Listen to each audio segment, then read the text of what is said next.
beriku penerangan. Selembut sutra kasih-Mu kan selalu ku rasa dalam suka dan duka. Kaulah ibuku, cinta kasihku, terima kasihku takkan pernah terhenti. Kau bagai matahari yang selalu bersinar, sinari hidupku. Bismillahirrahmanirrahim. Assalamualaikum warahmatullahi wabarakatuh.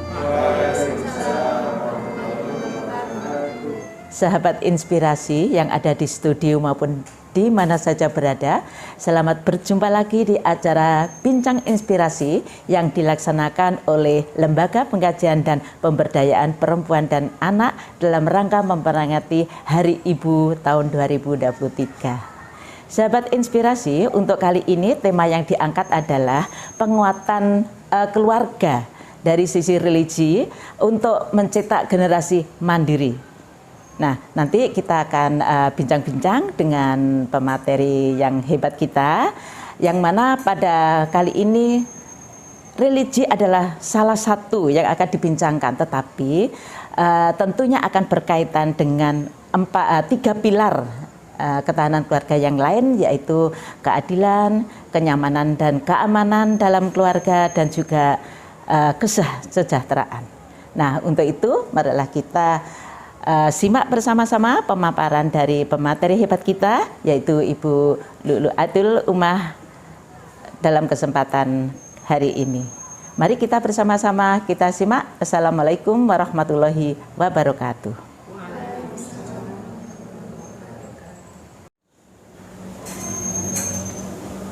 Assalamualaikum warahmatullahi wabarakatuh. Waalaikumsalam warahmatullahi wabarakatuh.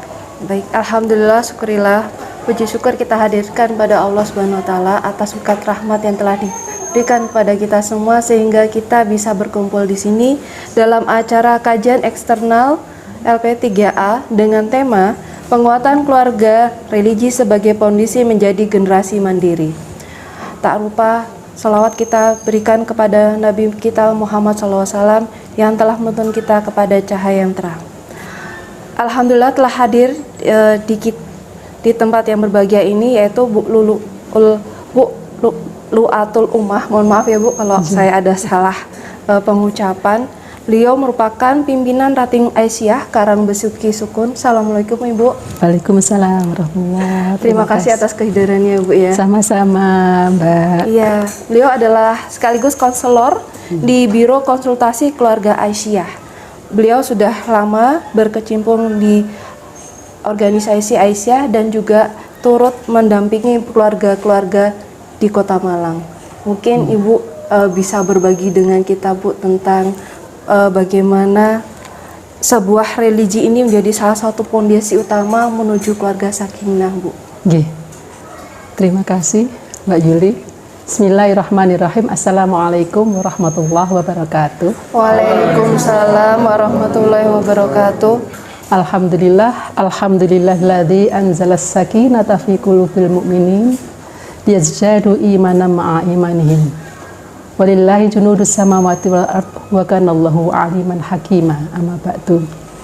Yang terhormat pengurus LP3A dan Mbak Yuli sebagai moderator, juga adik-adik mahasiswa yang insya Allah dalam rahmat Allah dalam rangka tholabul ilmi.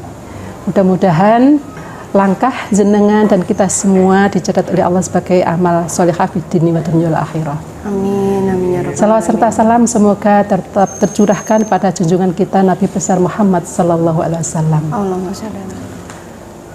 Adik-adik, ibu-ibu yang dirahmati Allah, bersyukur sekali kami diberi kepercayaan untuk bisa hadir di majelis apa ini?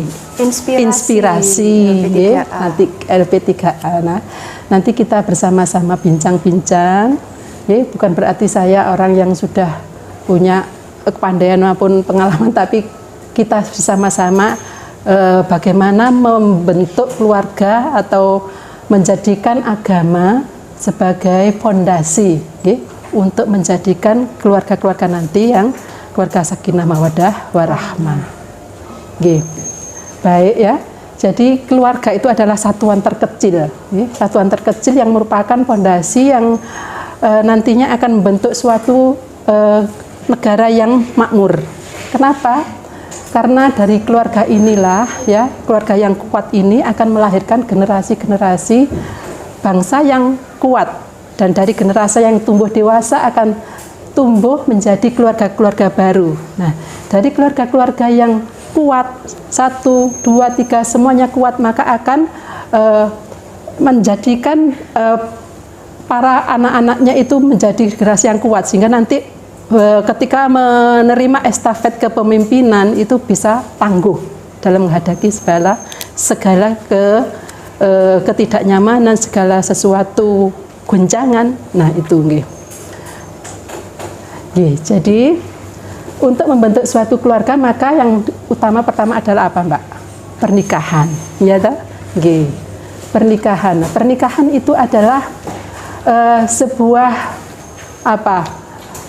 Kalau di dalam Islam itu Rasulullah mengatakan an-nikahu an sunnati, faman raghiba an sunnati falaisa minni, yaitu adalah hadis yang disampaikan oleh Rasulullah SAW. Nah, pernikahan sendiri juga mengandung komitmen ilahi. Kita tahu ketika menikah ya sudah banyak menyaksikan ya bagaimana proses pernikahan ya, diawali dengan istighfar, ucapan basmalah, kemudian baru akad gitu. Jadi ini adalah komitmen ilahi. Nah, ini janji suci yang oleh Allah disebutkan dalam Al-Qur'an sebagai mitsaqon ghalidho. Mitsaqon ghalidho ini kalau dalam Al-Qur'an ada 3 tempat, yaitu pada ayat Al-Qur'an surat An-Nisa mulai ayat 154, kemudian An-Nisa ayat 21 dan surat ketiga ayat 7. Di mana mitsaqon ghalidho ini janji antara suami istri ini tidak kalah penting seperti janji Allah terhadap Rasulnya, juga janji Rasul terhadap umatnya, Rasul Nabi Musa waktu itu ya, kalau istilah mitsaqon ghalidho itu. Ya. Kemudian yang kedua, berdasarkan hadis Nabi, bertakwalah kalian semua pada Allah dalam memperlakukan istrimu, karena kalian telah meminang mereka dengan amanah Allah dan menghalalkan farji mereka dengan kalimat Allah. Ini hadis dari riwayat Muslim. Jadi hadis ini hadis yang kuat, sehingga ini perjanjian ilahi yang sangat kuat, tidak boleh main-main, tidak boleh dipermainkan perjanjian pernikahan itu.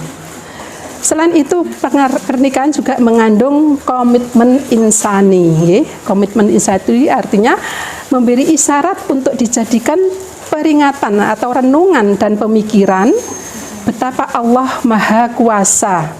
Itu ada dalam surat Adz-Dzariyat ayat 51, yang artinya segala sesuatu kami ciptakan berpasangan agar kalian mengingat kebesaran Allah. Jadi pernikahan itu berpasangan. Artinya berpasangan itu apa? Tidak sendirian. Tidak sama ya antara jenis laki dan perempuan. Artinya Islam itu tidak menerima adanya pernikahan sejenis. Ya, jadi dalam Islam itu pernikahan itu harus laki-laki dan perempuan, tidak sejenis. Nah itu ya. Kemudian dalam keduanya yaitu kemitraan kesejajaran. Jadi mempunyai kedudukan, hak, fungsi, dan peran serta dalam menghadapi berbagai masalah. Jadi kedua belah pihak, baik pasangan ini laki perempuan, itu mempunyai kesejajaran kemitraan ya. Tidak boleh laki-laki meskipun dikatakan bahwa ar-rijalu qawwamuna 'alan nisa ya, tetapi wanita itu juga sebagai kepala rumah tangga. Kalau bapak-bapak atau laki-laki kepala keluarga ya, kalau ibu kepala rumah tangga ya, seperti itu nih. Jadi antara keduanya harus ada hubungan kesalingan saling menyayangi, saling mencintai, saling bekerja sama, ya. Tidak boleh ada perbedaan dalam menggapai suatu tujuan dalam rumah tangga. Apa tujuan rumah tangga? Ya. Ayo, Baik, siapa tahu? nanti. Menyempurnakan iman, menyempurnakan ibadah. Nggih, boleh, monggo. Jadi kalau kita penilik dalam Al-Qur'an bahwa sesungguhnya pernikahan itu adalah untuk mendapatkan ketentraman, ya. Ketentraman lahir batin baik di dunia maupun nanti sampai ke akhirat kelak. Nah, untuk mencapai tujuan ini maka harus mempunyai visi yang sama, tidak boleh yang satu kalau mempunyai visi A, satunya visi B, ya tidak boleh. Jadi keduanya harus mempunyai visi yang sama, baik ketika hubungan suami istri maupun ketika dengan anak, ketika dengan keluarga, jadi mempunyai visi dan misi yang sama untuk mencapai tujuan yang sama-sama diharapkan tadi. Nah, jadi nikah ini adalah bernilai ibadah. Gitu, tadi disampaikan an-nikahu an sunnati, kemudian juga nikah itu adalah perjanjian ketuhanan, maka ini adalah bernilai ibadah. Nah, sesuatu yang mempunyai nilai ibadah itu pasti ada gangguannya, guncangannya. Karena apa? Baik itu guncangan dari dalam diri manusia berupa hawa nafsu maupun guncangan dari syaitan. Karena dalam hadis Nabi disebutkan, yaitu ada hadis dari saya sampaikan, artinya dari Jabir, Rasulullah SAW bersabda bahwa sesungguhnya iblis, ya, meletakkan singgasananya di air dan kemudian mereka mengumpulkan bala tentaranya untuk menggoda manusia. Kemudian setelah itu iblis ini menanyakan pada bala tentaranya setan, apa yang sudah kalian perbuat? Nah, salah satu dari setan ini menjawab, saya sudah menggoda manusia dengan perzinahan, dengan pembunuhan, dan dengan kezaliman-kezaliman yang lain. Tetapi apa jawab iblis? Kalian belum berbuat apa-apa. Kemudian salah satu dari setan ini hadir menyampaikan, saya menggoda pasangan suami istri dan tidak meninggalkannya sampai dia berpisah. Ya, ngerinding ya kalau dengar suara itu, hadis ini ya. Artinya apa? Jadi artinya setan ini mempunyai kedudukan yang kuat ketika dia bisa memisahkan pasangan suami istri. Nah, ini ya, ini adalah janji setan dan ini diapresiasi oleh iblis bahwa ini adalah suatu pekerjaan yang mulia, katanya iblis. Nah, ini hadis yang disampaikan oleh Rasulullah SAW. Kemudian juga di dalam surat At-Taghabun ayat 14 nanti bisa dipirsani nggih. A'udzubillahi minasyaitonirrajim. Bismillahirrahmanirrahim. Ya ayyuhalladzina amanu inna min azwajikum wa auladakum aduwwal lakum fahdharuhum. Ya, jadi ini peringatan. Ya ayyuhalladzina amanu, wahai orang-orang yang beriman. Jadi untuk siapa ini? Untuk orang-orang muslim ya yang sudah menikah. Inna, sesungguhnya, ya. Kata inna ini adalah mengandung, kalau dalam bahasa Arab adalah huruf taukid, ada penyangatan, sungguh gitu nggih. Kalau orang Jawa itu temen gitu ya. Kalau dalam agama itu inna, itu artinya penyangatan, penekanan gitu. Penekanan ya. Min azwajikum. Ya, min. Nah, ada kata min ya. Min itu artinya sebagian dari azwajikum, pasangan kalian, wa auladikum aduwwal lakum, dan anak-anak kalian itu adalah musuh bagi kalian. Ya. Jadi Allah menjelaskan memang Allah menguji hambanya lewat pernikahan ini baik dari pasangannya maupun dari anak-anaknya. Oke, fahdharuhum, maka hendaklah kalian berwaspada. Artinya untuk menjaga keutuhan ini ya perlu apa? Perlu bekal supaya tahan. Hati-hati loh ya, ada musuh gitu ya. Bagaimana kalau mau ada musuh? Kira-kira? Ya, harus ada ketahanan ya. Harus ada ketahanan. Kita waktu COVID itu bagaimana? Ada musuh penyakit ya, ibaratnya tubuh ini adalah rumah tangga ya. Supaya tubuh ini sehat, banyak virus, banyak penyakit yang berkeliaran, tapi kalau ketahanan tubuhnya kuat, maka akan tidak terserang gitu. Juga demikian dalam perkawinan, dalam rumah tangga harus ada ketahanan. Tadi ya disampaikan oleh Bu Tatit, ada ketahanan itu religinya, ada ketahanan itu emosionalnya, ada ketahanan itu ekonominya, harus ada ketahanan. Nah, maka harus berbekal. Nah, inilah yang mendorong kami dari Ibu-Ibu Aisyah untuk memberikan pembekalan pada calon-calon yang akan menikah, baik tahun depannya lagi, tahun depannya lagi ya, kan semuanya ingin menikah ya kan? Ingin? Ya, insya Allah jadi pengikutnya Nabi ya, pengikutnya Nabi ya. Perkara waktunya itu nanti bisa diatur. Nah, maka dari Ibu-Ibu Aisyah yang kemarin kita berada di klinik keluarga Sakinah itu mengadakan kegiatan yang namanya pembekalan pranikah. Ya, pembekalan pranikah ini sudah dilaksanakan sejak tahun 2010. Sebelumnya sudah ada, cuman yang gencar itu ketika tahun 2010. Jadi ada 2 season, ada kuliah nikah itu dilaksanakan beberapa kali pertemuan, tapi sebelumnya itu ada namanya bimbingan pranikah. Kalau bimbingan pranikah itu cuma sehari, biasanya seperti bincang-bincang gini Mbak ya. Nah kelanjutannya adalah nanti kuliah pranikah. Ya. Ini untuk apa ya? Jadi pembekalan yang biasanya kami berikan itu ya mulai dari agamanya utamanya, dari agamanya. Kalau dalam Islam itu ada namanya fikih munakahat. Nah, siapa yang sudah pernah dengar ini? Fikih munakahat. Jadi di Islam itu luar biasa. Dalam segala segi itu ada poin-poin atau aturan-aturannya.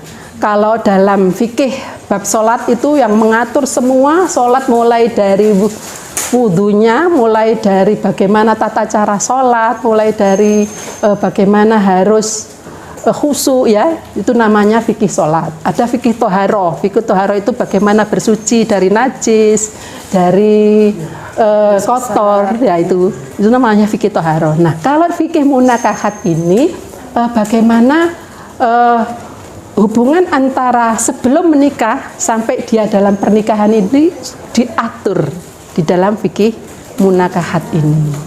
Ya, jadi kita menerbitkan buku semacam ini, kuliah nikah. Jadi dalam buku ini ada bermacam-macam materi. Tadi saya sampaikan ada fikih munakahat. Biasanya kita sampaikan sampai 4 season. 4 season itu bagaimana nanti calon-calon mempelai ini memilih pasangan. Bagaimana harus pasangan yang sekufu, artinya sekufu itu yang Seimbang ya. Seiman, utamanya seiman. Kemudian paling tidak ya pendidikannya ya, pendidikannya sejajar. Kemudian juga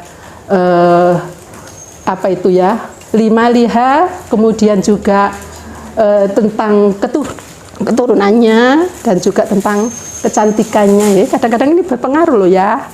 Jangan dikira tidak ada pengaruhnya, tetapi yang utama adalah lidiniha, imannya, agamanya. Ya, dari 4 poin itu yang diutamakan adalah agamanya. Ya, bagaimana memilih pasangan yang sekufu utamanya dalam agamanya. Kemudian juga dibahas tentang ya segi-segi pernikahan itu, syarat-syarat rukunnya nikah itu apa, bagaimana walinya ya. Ini sering terjadi ya, utamanya ini ya, anak angkat ya. Anak angkat itu kan bukan anak kandung. Jadi ketika menikah, yang menikahkan bukan ayah angkatnya, Tapi wali. jadi walinya bukan ayah angkatnya, tetapi kalau dicari ya wali yang ada kalau masih ada. Kalau tidak ada, karena biasanya nun sewu, maaf ya, maaf sekali. biasanya itu banyak juga anak-anak yang hubungan di luar nikah, okay? Sehingga dia tidak punya wali secara biologisnya, kan orang tua perempuan putus ya, kalau nggak diketahui, sehingga maka walinya adalah wali hakim. Nah, kadangkala orang tua itu merasa malu atau karena ada rahasia dengan anak angkat sehingga dia menutupi. Nah, maka bagaimana?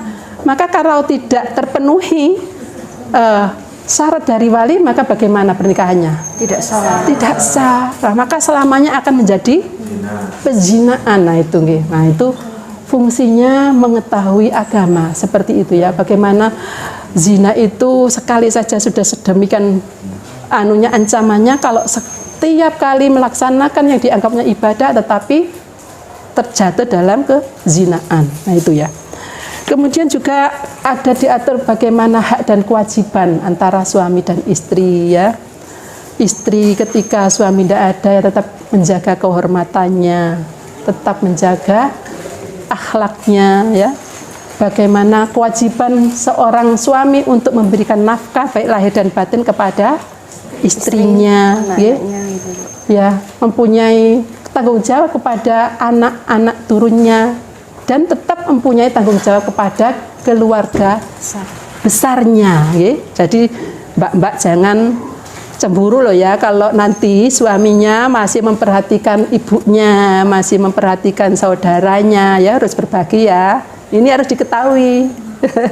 Jadi tidak boleh nanti kemudian ini kan suamiku, punyaku, nggak boleh memberi pada orang tua. Padahal yang membesarkan orang tua. Ya. Padahal kita ini wanita-wanita itu mesti terima enaknya ya. Terima enaknya itu ya. Jadi itu kewajiban seorang istri ya harus disampaikan di awal ya. Misalnya seorang anak menjadi tulang punggung ya keluarga ya, harus disampaikan di perjanjian awal pernikahan bahwa saya mempunyai kewajiban pada orang tua, pada saudara, sehingga kalau disampaikan di awal itu kan menjadi enak ya. Tidak ada dusta di antara kita. Nah, kemudian selain itu juga segi pergaulan antara pasangan. Bagaimana kalau pasangan berada ketika haid, ketika nifas, ya ini diatur juga ada nanti dalam penyampaian ini ya. Jadi karena salah satu fungsi dari pernikahan itu adalah rekreasi ya, sehingga kadang-kadang ini menjadi pemicu dalam pertengkaran dalam rumah tangga ya. Kami menangani banyak klien itu juga salah satunya juga karena fungsi rekreasi ini yang tidak terpenuhi, ya sehingga terjadi masalah, ya. Jadi masalah. Selain itu juga masalah ekonomi itu juga menjadi masalah besar yang sering terjadi pertengkaran dalam rumah tangga.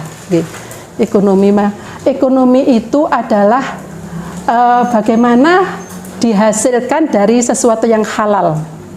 Dari sesuatu yang halal kemudian dibelanjakan juga dengan cara yang halal ya. Jadi para pematerinya tadi nanti juga akan menyampaikan bagaimana pendapatan suatu keluarga itu tidak semuanya untuk kepentingan keinginan saja, tetapi harus dialokasikan. Kita biasanya menaruhkan pemateri yang sudah praktisi, jadi bukan orang yang apa ya yang di perguruan tinggi, tapi yang praktisi juga. Jadi bagaimana mengatur perekonomian dalam keluarga ya, sebagian untuk kepentingan, sebagian untuk kesenangan, sebagian juga untuk investasi.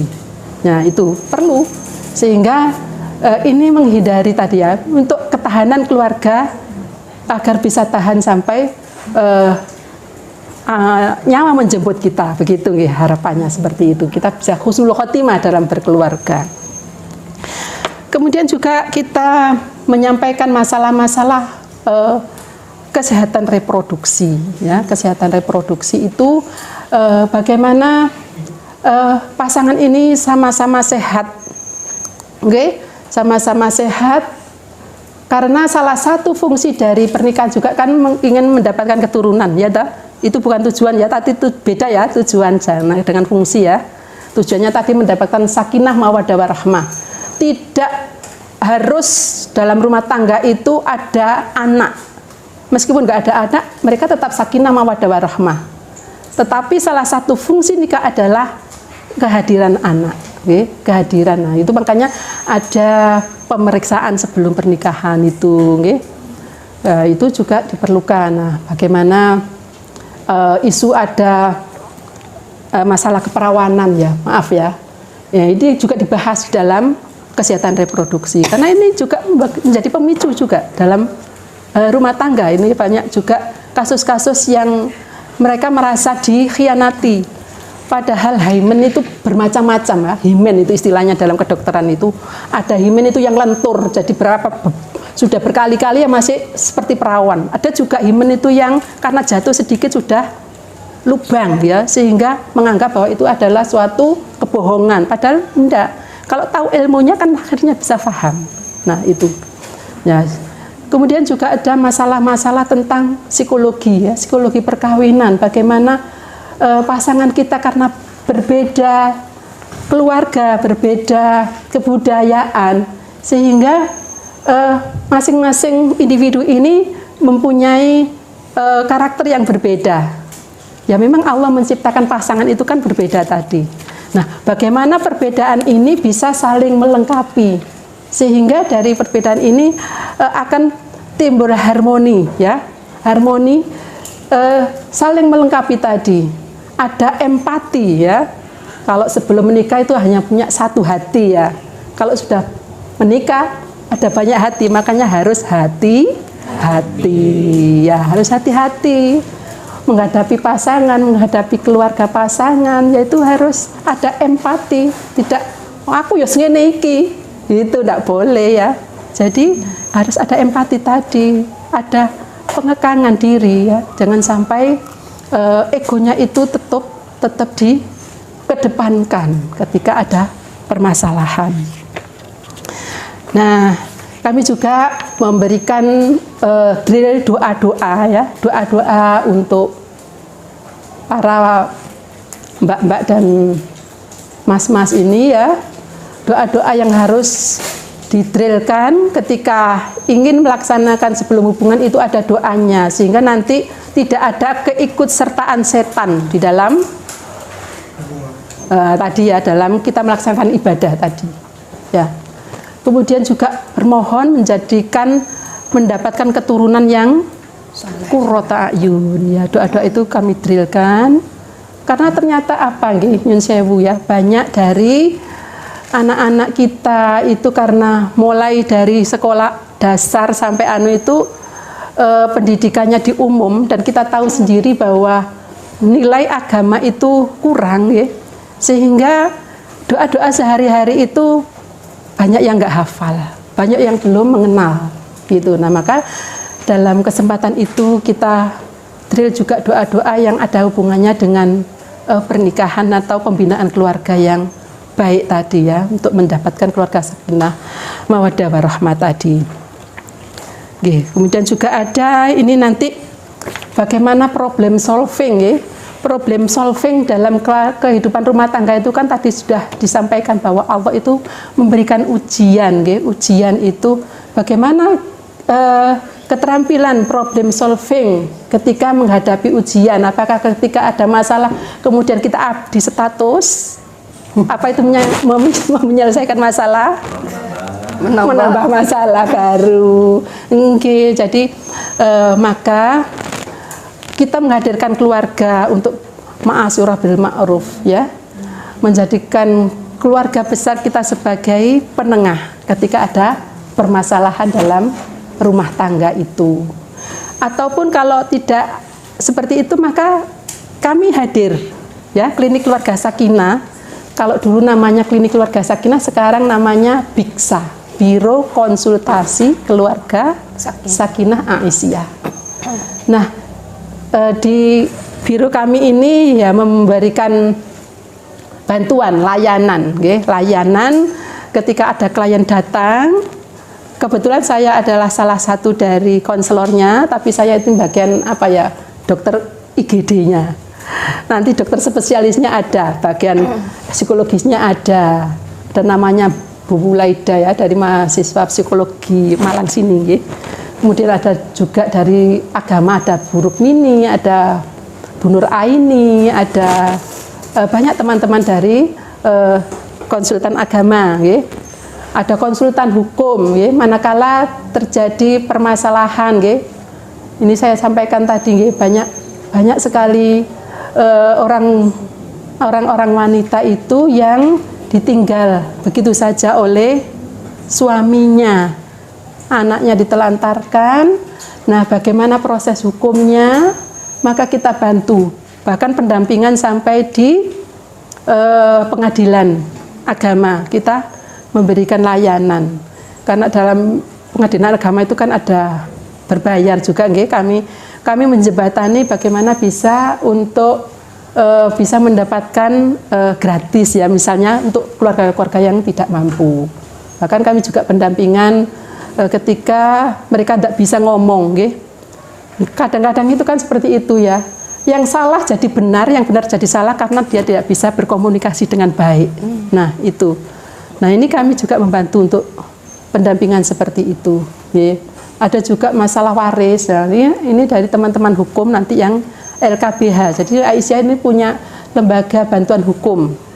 Nah, jadi tadi ganti biro itu karena ini ada banyak anunya ya, ada hukumnya, ada psikologisnya, kemudian ada kesehatannya, ada agamanya. Nah, itu makanya menjadi biro tadi, biro konsultasi keluarga itu tadi.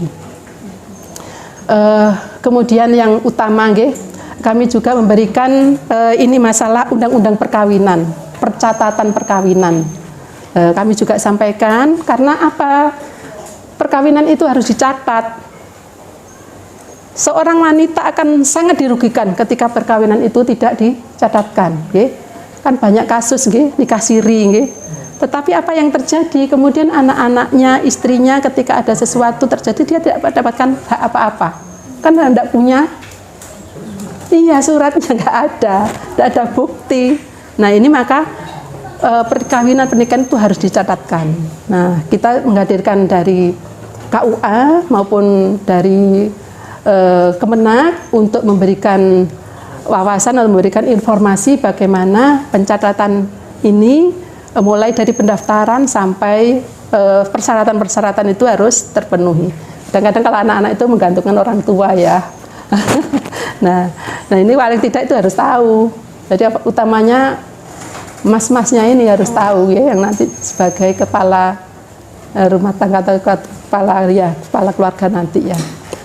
Nah mungkin ini pembekalan yang kemudian begini ya tadi ya, kalau kita mendapatkan masalah ini ya, tadi ayat At-Taghabun tadi sudah saya sampaikan, ya ayyuhalladzina amanu inna min azwajikum wa auladakum fitnah fahdharuhum. Kemudian ayat selanjutnya, wa in ta'fu wa tasfahu wa taghfiru fa innallaha ghafurur rahim.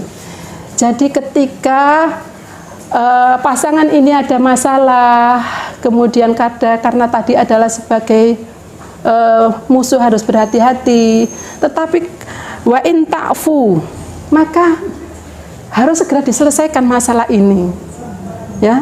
Ta'fu maka maafkanlah dia ya, kalau sudah ingin bersatu lagi, maafkan dia, maafkan setelah ada peringatan atau penyampaian. Aku tuh nggak setuju kalau sampean seperti ini ya, aku nggak suka kalau sampean nggak terus terang, misalnya memberikan sesuatu pada ibunya tanpa sepengetahuan suami, nggak apa-apa, terus terang saja. Nah, tadi ada teguran dulu sebelum memaafkan, jadi dia tahu, oh salah saya di sini ya, minta maaf gitu. Wa in ta'fu wa tasfahu, kemudian apabila sudah dimaafkan itu jangan mengungkit-ungkit masalah. Nah ini biasanya ibu-ibu jangan mengungkit-ungkit masalah. Sudah dimaafkan ya sudah.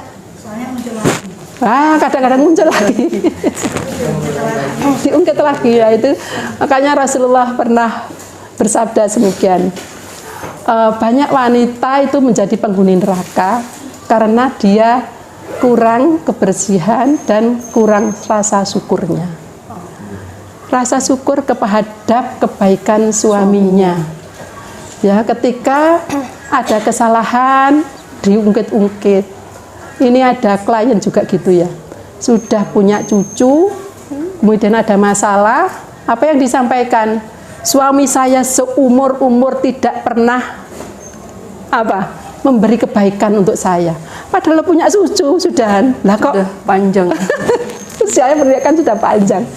Itu tidak kelihatan baiknya, welek gitu loh ya. Ya itu, kebanyakan wanita kurang rasa syukurnya. Laki-laki juga ada yang gitu, tapi kebanyakan ini ibu-ibu ya kurang rasa syukurnya. Ya itulah yang menjadi banyak mereka tergelincir karena itu rasa syukur ya.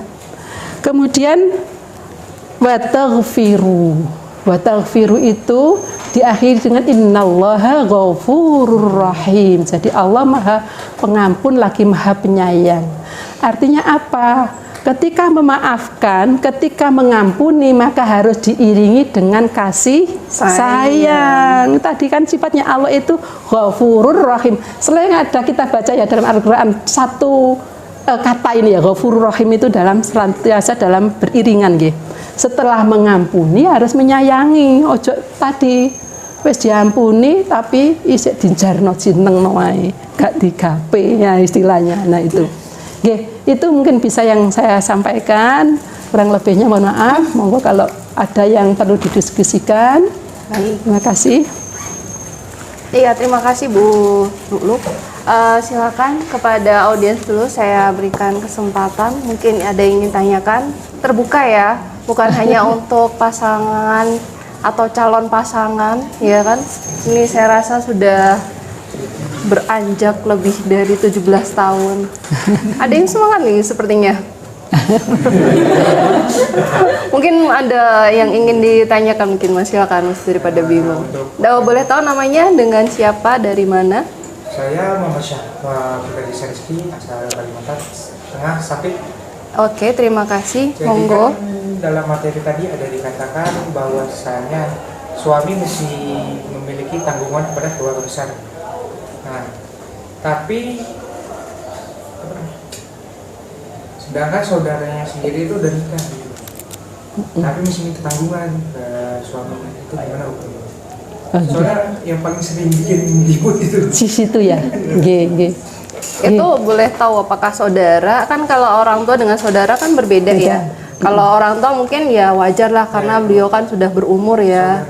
Oh, ini saudara Bu, ada saudara yang saudaranya sudah menikah ya. Saudaranya Masih sudah- punya suami? Apa Ya, janda? Masih punya. Iya. Terima kasih pertanyaan yang bagus, Jadi ketika saudara punya suami, jadi kan yang punya tanggung jawab siapa? Suaminya saudara kan? Iya. Suaminya saudara itu. Sehingga kita ketika kita memberi, kita berinfak atau bersedekah ya sesuai dengan kemampuan yang kita miliki.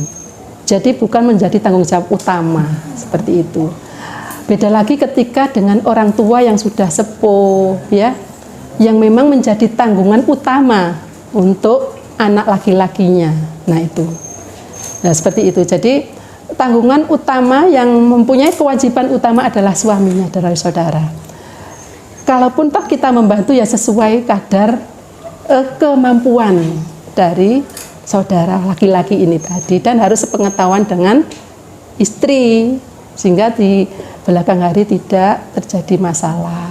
Nah, memang kadang-kadang itu ya ujiannya dari saudara itu memang sering seperti itu ya, tapi itu tadi ya harus disampaikan dengan yang cara-cara yang bijak. Oke, terima kasih. Ya, mungkin ada cara trik mungkin Bu, caranya kita memberikan apa ya, ingin menegur tapi yang halus gitu kan. Kita dengan senior itu terkadang keder dulu, Bu. Ngelihat Mbak Yunya, aduh sudah muka mengkerut, aduh padahal ini jadi masalah ini. Mungkin gimana, Bu? Harusnya ngomongnya kepada siapa? Kepada kakak kandung atau kepada orang tua ini, Bu? Ya memang apabila terjadi sesuatu masalah maka harus dimusyawarahkan tadi, ma'asyirah bil ma'ruf tadi ya, dimusyawarahkan bersama. Bisa jadi menghadirkan keluarga ya, mungkin kalau masih ada ibu, ada ayah, kita ajak bermusyawarah bersama. Ya. Begitu, nggih. Jadi ini permasalahan seperti ini. Kita mau membantu, tetapi kita juga punya kewajiban yang utama. Iya. Nggih, jadi manakala ya memang kalau membantu ya tadi ya, kalau enggak hanya memberi mungkin diberi kail ya. Beri kail. Tidak hanya memberikan ikannya aja, mungkin diberi kail sehingga biar dia bisa berusaha untuk mencukupi kebutuhan keluarganya. Mungkin itu sebentar. Oke. Bagaimana Mas? Sudah cukup puaskan ya? Atau mungkin acaranya gitu dibuat santai dulu Bapak Ibu, kalau kita makan bersama gitu. Makan cemilan bersama. Nanti kalau sudah cair, Bu, ini bingung, ini kakak kasihan gitu kan. Jadi disendirinya nggak usah secara terbuka di banyak orang gitu, karena iya, kadang-kadang ya penting karena mungkin kakaknya sendiri nggak bisa ngomong gitu kan, tapi di situ ada kakaknya sehingga langsung ibunya nanti tanya gitu, gimana bener nggak? Nah, jadi terbatas saja gitu. Ini hanya saran pendukung sih. Ya kita memang sharing ya. Monggo kalau yang lainnya ada yang cewek, pengalaman atau usulan, monggo. Monggo. Baris tengah atau monggo. Oh. Ini silakan mesin dulu mungkin. Namanya disampaikan Mas. Sebelumnya perkenalkan nama saya Mas Aliansyah. Iya. Saya berasal dari Bojonegoro, Jawa Timur. Terima kasih. Sedikit mengulas tadi materi yang terkait dengan rasa syukur tadi. Iya. Kadang-kadang kan memang beberapa orang itu kadang kalau pas lagi emosi itu lupa tentang syukur. Nah itu kalau kita ingatkan kadang-kadang kayak dianggap kita sombong gitu gimana? Itu cara mengingatkannya gimana ya? Kira-kira cara yang halus. Iya. Iya. Ini kan ada kan kayak misalnya kita awalnya niatnya bantu, cuma lama-lama jadi tanggungan gitu lama-lama gitu kan. Keenaan ya gitu ya, 1-2 kali gitu ya. Habis itu kok saya nggak dibantu lagi ya, malah kayak tukang tagih gitu ya.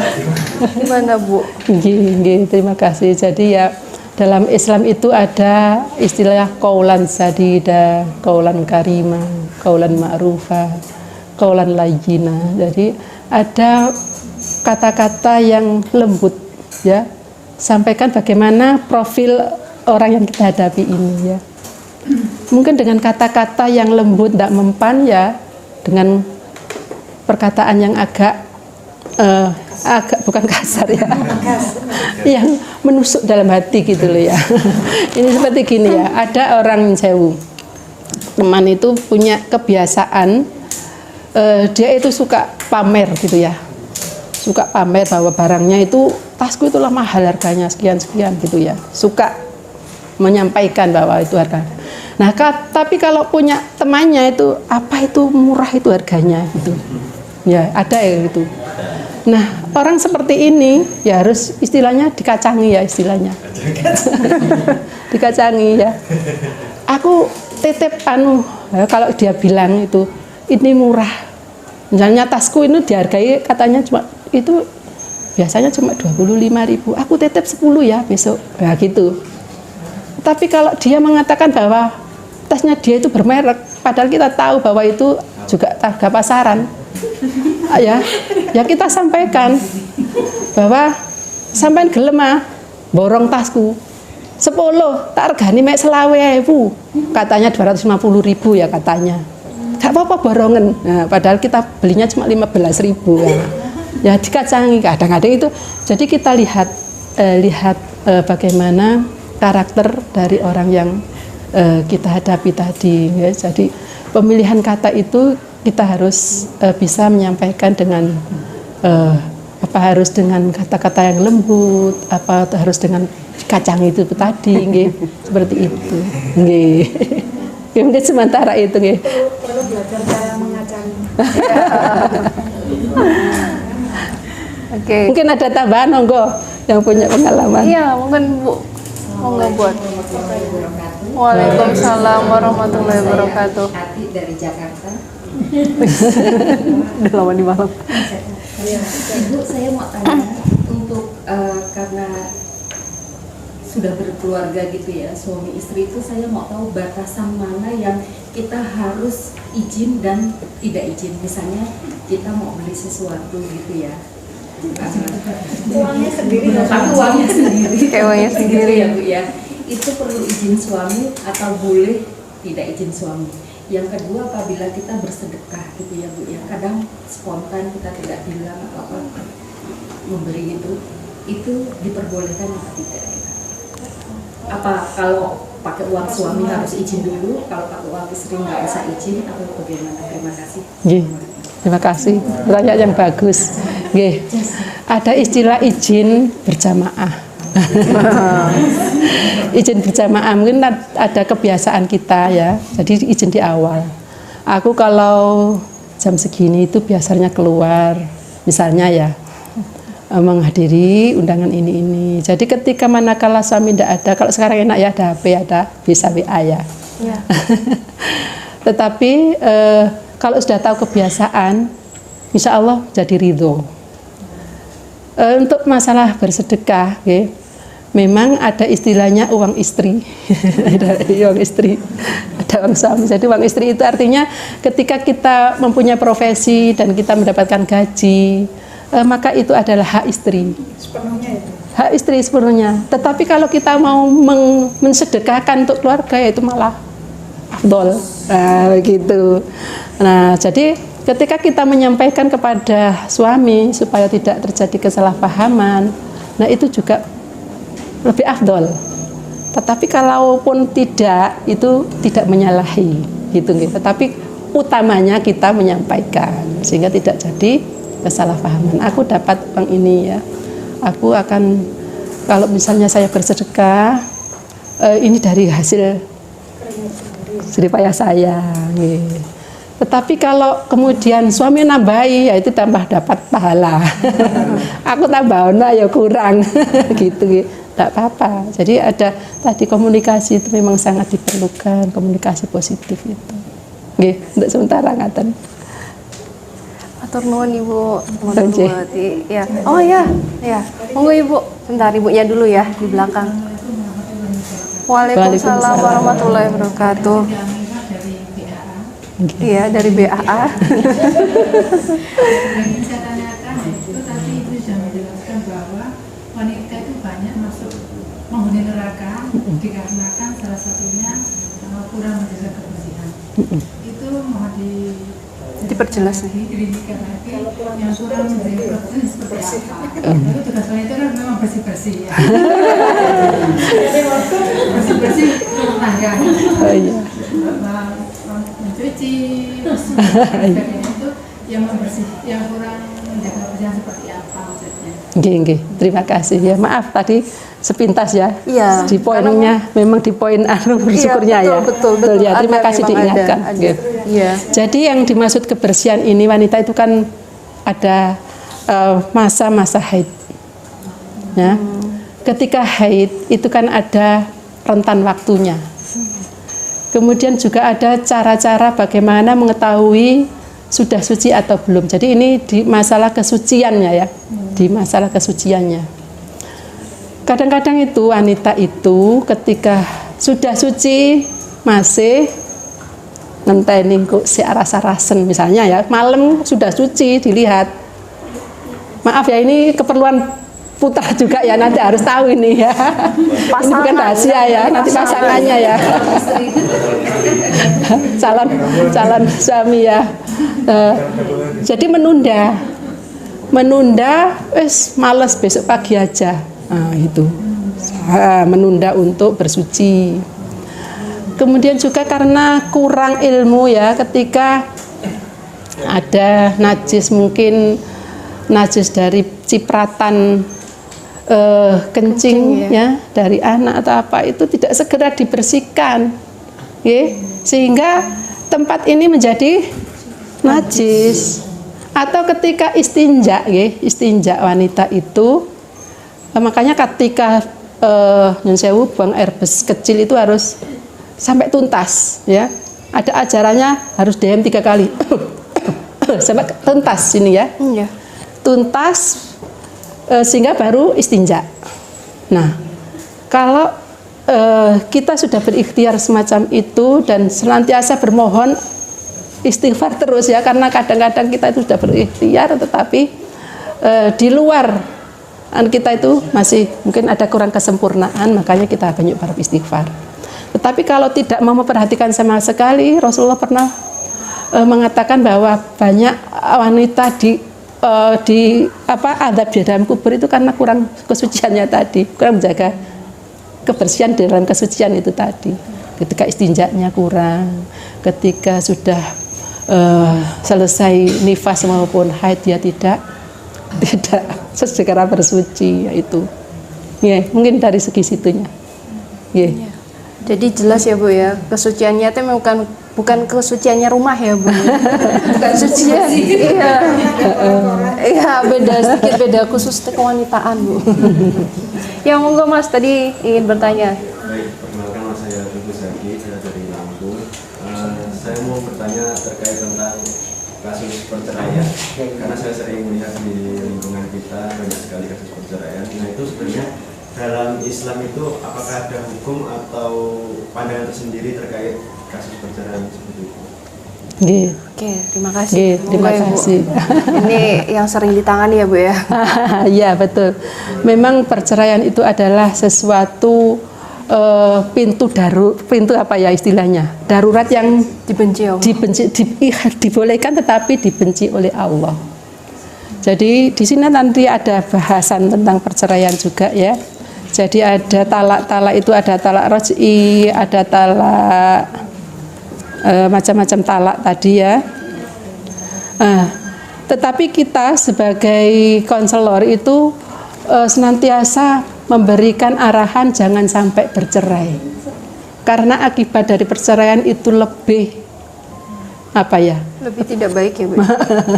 Kecuali perceraian yang memang dihalalkan itu ketika rumah tangga ini masih dilanjutkan akan membawa mudarat yang lebih besar ya, bisa membawa keimanannya ya Bu ya. Kan kalau pasangan temperamen gitu. Iya, keimanannya menjadi ibadahnya ya, karena beda agama ya. Jadi itu yang lebih dibolehkan seperti itu. Ini kasus kemarin itu perceraian itu dikarenakan Nyun Sewu. Jadi istrinya itu suka datang ke istilahnya orang pinter. Dukun ya Bu ya. Kalau istilah halusnya kan orang pinter ya. Nah, sudah berkali-kali disampaikan, diingatkan dengan baik, tetapi masih melaksanakan kebiasaan itu. Nah ini kan membawa keimanan ya, keimanan. Nah kalaupun toh diingatkan dengan baik, dengan masih terus tidak bisa, dan dari bayaran dari kesyirikan itu apa? Ya, mereka ditolong oleh setan tadi ya, keinginannya ditolong, tetapi keimanannya yang diminta oleh jin atau setan tadi, ya. Kemudian dia berperilaku yang nggak benar. Akhirnya suami ini eman anak-anaknya gitu loh, anak cucunya nanti. Nah, kalau semacam ini maka ini sesuatu hal yang sudah memang harus diselamatkan generasinya.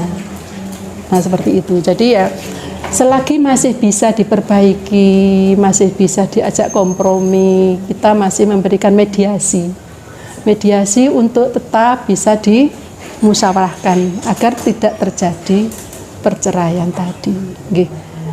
Ini karena tadi ya broken home itu sangat besar, sangat besar mudorotnya untuk generasi berikutnya. Ini ada kasus ini KTP tapi bukan perceraian ya ini. Ada mahasiswa bunuh diri itu ya. Bunuh diri ya. Itu kan karena keluarganya yang nggak harmoni, ya broken home ya.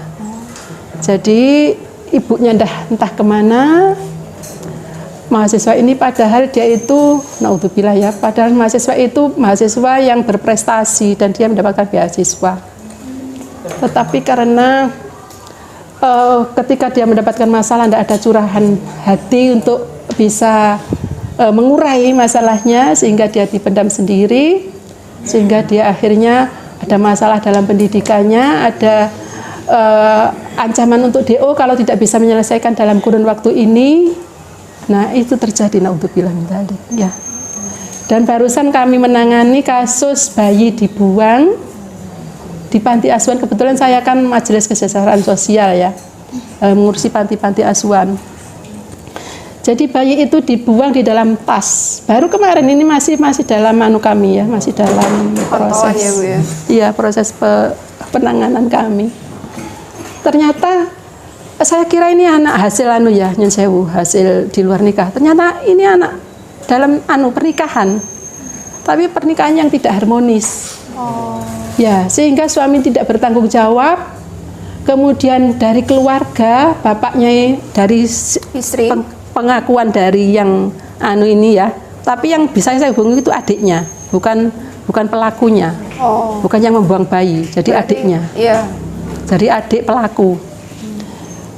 Bapaknya dalam keluarga itu temperamental ya bapaknya. Temperamen gitu ya, Bu, ya? Temperamen. Yang mudah marah gitu ya. Nah, sehingga dia dalam keluarganya sudah suaminya nggak benar, mau kembali ke orang tua, bapaknya juga seperti itu. Akhirnya Kasihan anaknya gitu. nekat buang bayi, Mbak. Bayinya diatur dalam tas. Naudzubillah ya. Jadi kemarin itu kita masih nego untuk keluarga bisa mengasuh bayi ini, karena apapun ini adalah amanah ya. Iya. Amanah yang harus dipertanggungjawabkan. Kita masih nego. Tetapi ternyata 1-2 hari kita tunggu, yang datang adiknya.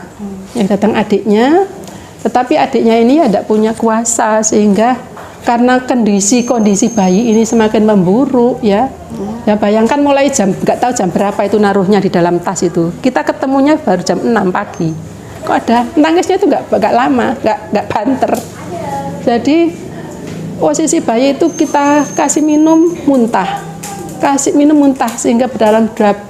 Kita sudah periksakan ke dokter umum, katanya ya masih diberikan tindakan yang wajar. Kemudian lah kok tambah mulutnya agak membiru. Waduh, kita bawa ke dokter spesialis anak, langsung dirujuk ke rumah sakit. Kemarin itu dari pihak rumah sakit, karena kita bukan orang tuanya, karena kita posisi menemukan, maka Tidak boleh ngambil. tidak boleh.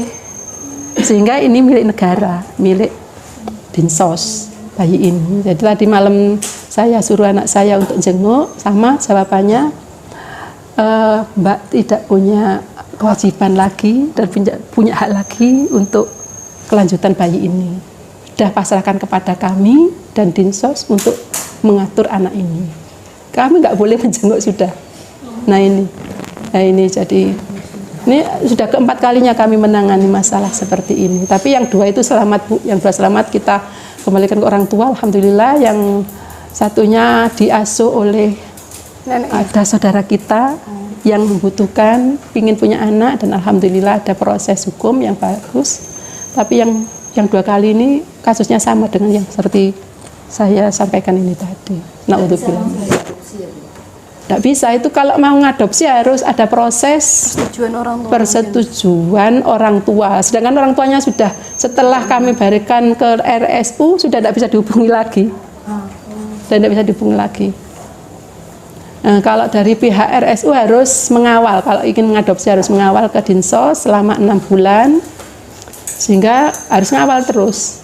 Boleh, tetapi harus dikawal selama 6 bulan ini. Ya nanti ada proses bagaimana orang tua yang ada kunjungan, ada apa itu prosesnya lama. Terima kasih. Iya, makasih Bu. Ya sangat kompleks ya. Ya dari awal hingga akhir. Mungkin masih monggo tanyakan. Silakan mbak-mbaknya. Silakan, ada yang ditanyakan. Nah, mungkin sambil nunggu saya ingin bertanya, Bu. Kan tadi berbicara tentang masalah kembali lagi faktornya ekonomi dan emosi ya, Bu ya. Iya. Dua yang memang saling berdua sisi yang harus kita ketahui. Nah, ini bagaimana caranya untuk menyadarkan kepada pasangan ya tentang bahwa kita butuh loh adanya ekonomi yang cukup seperti itu kan. Karena terkadang orang berpikir, oh ya udah, jadi ketika ekonominya itu yang penting dia bekerja, terus habis itu padahal kan tidak semua orang itu beruntung ya Bu ya. Karena kan kalau yang beruntung artinya semuanya tercukupi gitu. Terkadang sudah bekerja namun yang dihasilkan kan kurang cukup gitu. Bagaimana caranya ini dan menjadi salah satu mendasari di banyak keluarga keluarga itu supaya mereka itu bisa bertahan gitu kan, karena memang kan kalau untuk keluarga awal terkadang perekonomian kan tidak langsung kuat ya Bu ya. Ya. Betul. Akhirnya mereka terkadang karena mengejar ekonomi akhirnya lupa mungkin keseimbangan hidupnya sehingga mereka gampang emosi yang jadinya itu tadi. Karena kasus temperamen itu kita lihat selama ini bukan semakin menurun tapi semakin meningkat. Ya, karena apalagi tuntutan itu kan banyak ya Bu ya. Iya. Terima kasih nggih. Pertanyaan yang bagus nggih. Memang segala-galanya butuh uang, tetapi uang bukan segala-galanya. Ada istilah seperti itu ya. Iya, iya. Dan Allah memberikan kita kecukupan, bukan kekayaan, kecukupan. Jadi bagaimana dalam keluarga ini sama-sama menyadari bahwa Allah memberikan rezeki itu sesuai dengan takarannya, seperti itu, sesuai dengan takarannya. Ketika kita sudah Allah berikan ukuran L, jangan memaksa menjadi XL, gitu. Ya memang berkomunikasi itu memang sangat-sangat diperlukan tadi, bagaimana menjalin komunikasi yang baik dan bagaimana menumbuhkan rasa syukur itu tadi, Tadi memang agama itu memang amat sangat diperlukan. Wa tazawwadu fa inna zadit taqwa. Berbekallah kalian karena sebaik-baik bekal adalah takwa. Dan apa? Janji Allah ketika orang atau hamba itu bertakwa, maka ketika ada permasalahan, kita akan kembalikan pada Allah. Ya Allah, saya mengadunya itu hanya pada Allah. Saya punya masalah ini ya Allah, saya mohon jalan keluar yang terbaik.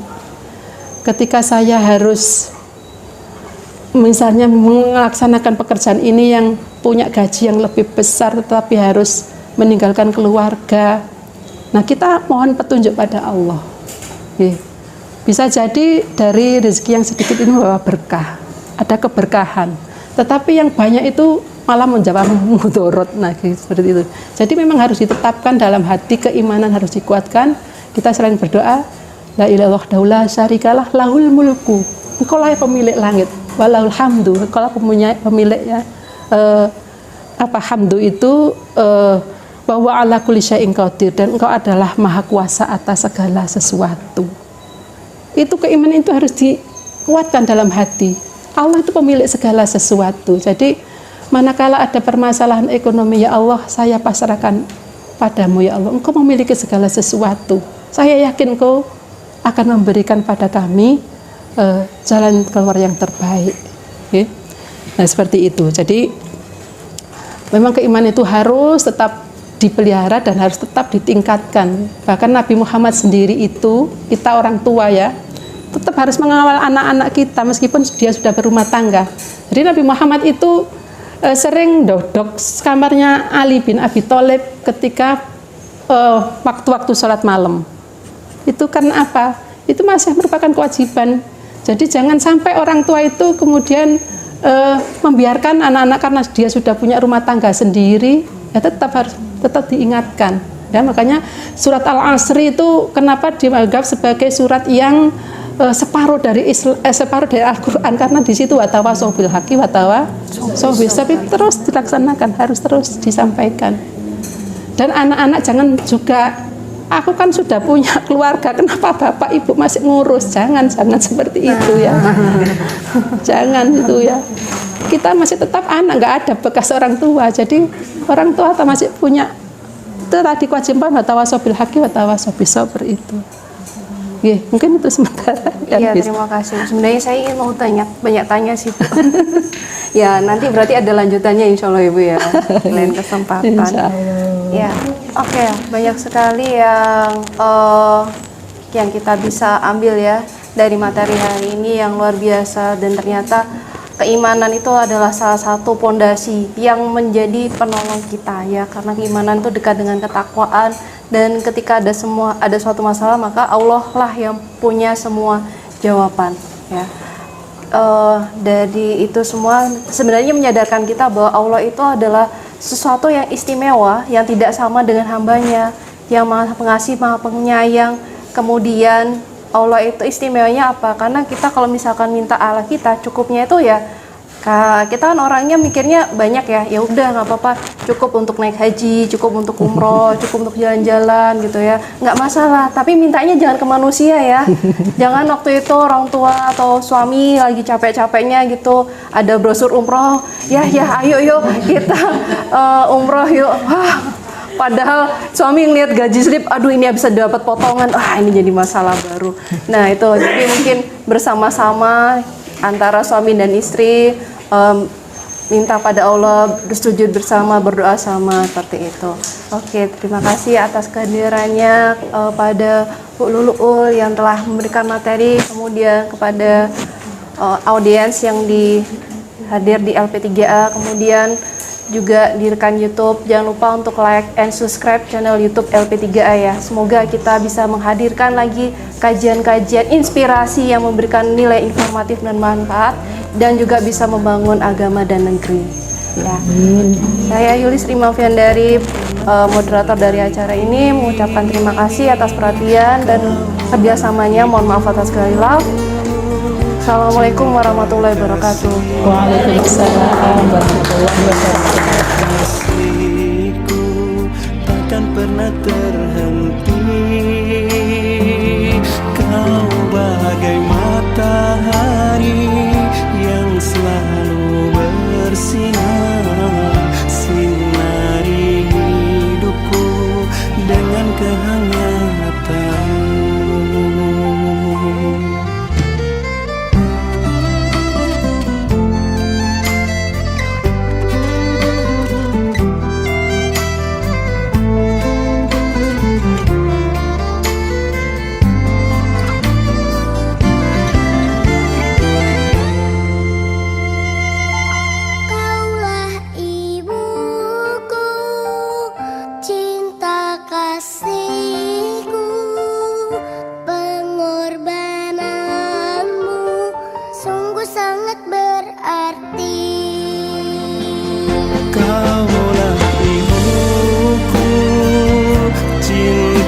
Kasihku, terima kasihku, takkan pernah terhenti.